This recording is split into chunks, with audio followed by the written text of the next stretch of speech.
I've seen this happen. I've had all the confidence in the world that this would progress each year.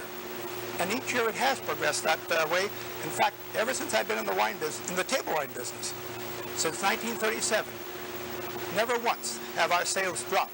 They have increased in table wines constantly. And I see this going on for the next 10 or 15 years without any hesitation. On the contrary, it looks better now than ever because of increased quality, increased knowledge, increased total involvement. You know, to do anything outstanding, it takes total involvement.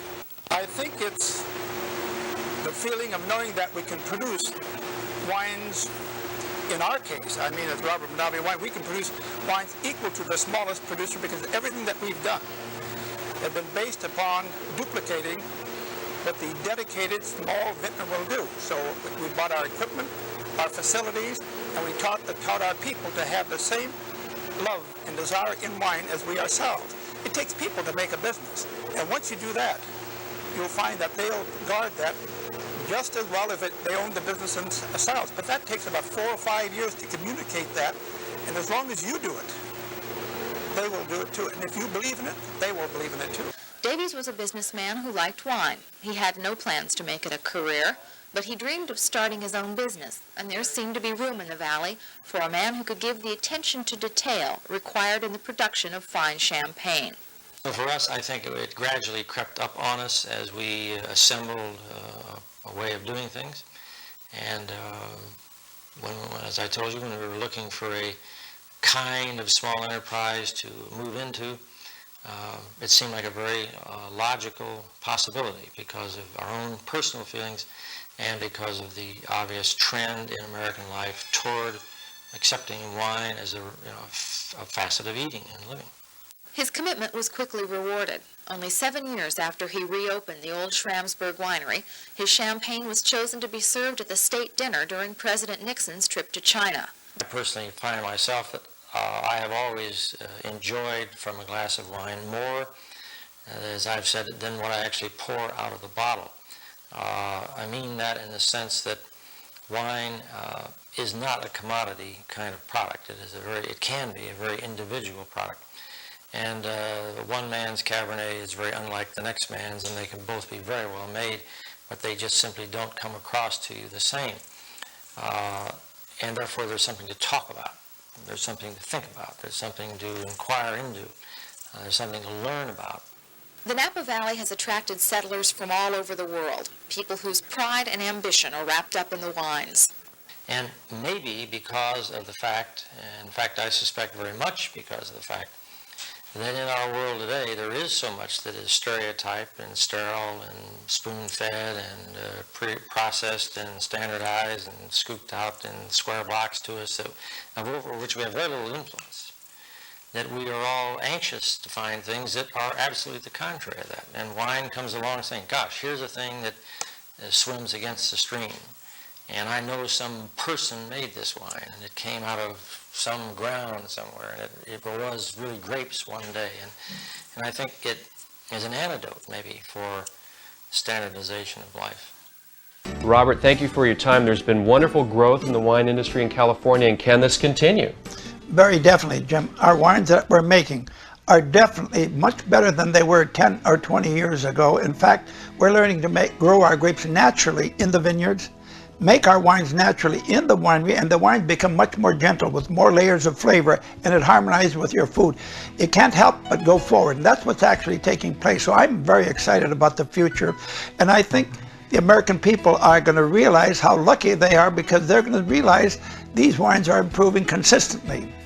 That's terrific, and $6 billion in sales, and let's hope it continues to go upward. It certainly will, I can assure you. I'm as optimistic as anyone could be. At the age of 85, Robert Mondavi remains vigorous in his role as one of the wine industry's foremost spokesmen.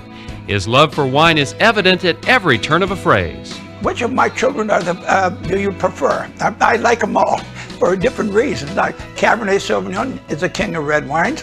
However, Pinot Noir is coming up very well because it's more gentle. California's wine industry accounts for about 80% of the U.S. supply. It's a booming trade, with the value of wine sales up 11% last year.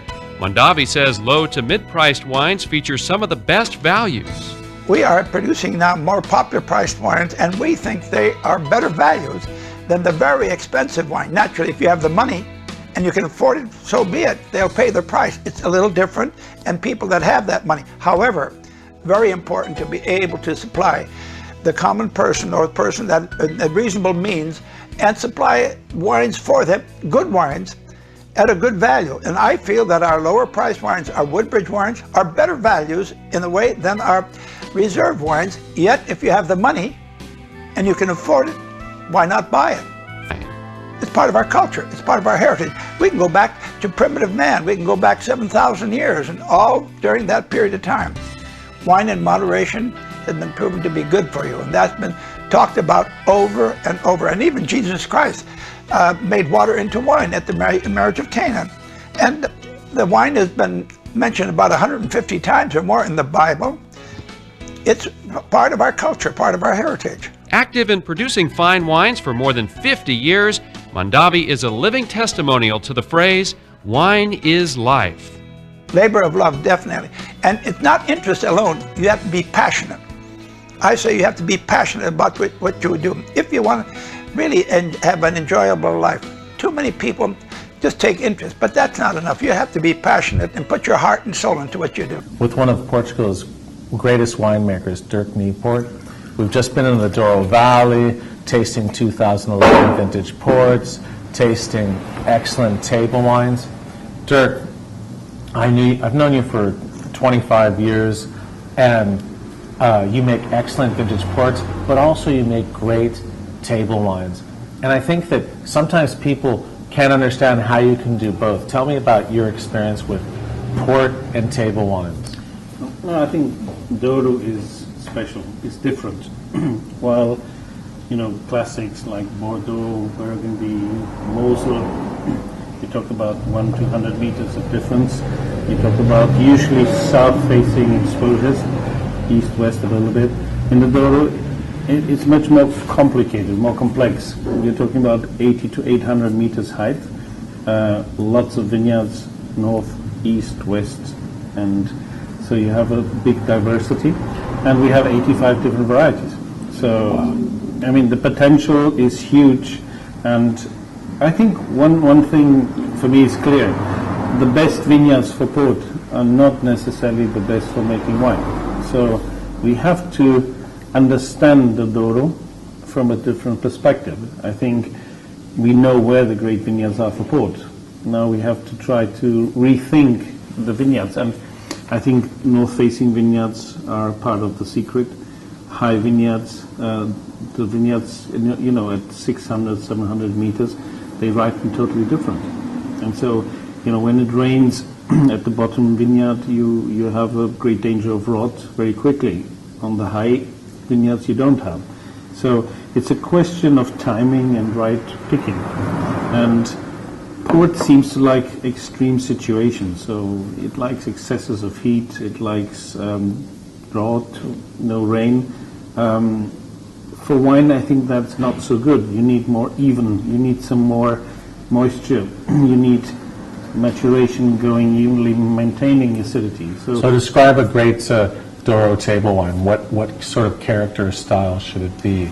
I think Douro has one big advantage. Even if it's analytically not very high in acidity, there is something about it that gives freshness, lightness, even though I think acidity is important. But a good Douro wine will be a gutsy wine with a lot of character, a lot of structure, good tannin. It will be aromatically on the full side, on the richer side. But if we are careful and don't pick overripe grapes, I think we can make fantastic, fresh, vibrant wines that age very well. And in this, with good sort of flinty, good tannins. Minerality, I think, is the key to the Douro. I can't explain, because I have some colleagues that make overripe grapes, wines, and yet there's still something fresh about them. So I think if we focus more on higher vineyards, I think we can even get more of that. Well, here's to more great wines from the Douro. Cheers. Well, this is not necessarily great Douro wine, but it's a great Vino Verde. Tignanello 93. It's yeah.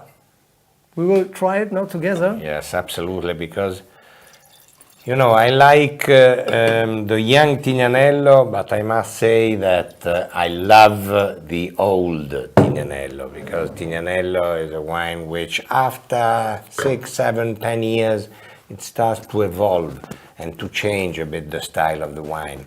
And it's fascinating even for me to see the evolution.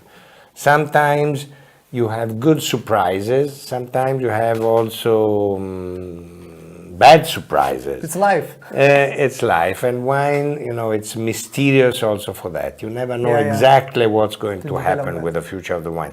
As a matter of fact, 93, which was a strange vintage, we had some rain also before the harvest.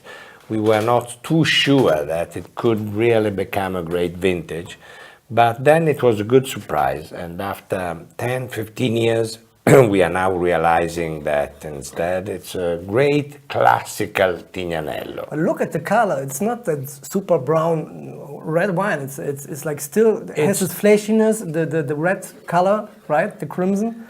Absolutely, yes, the color, it's still very bright. Yeah. And, So,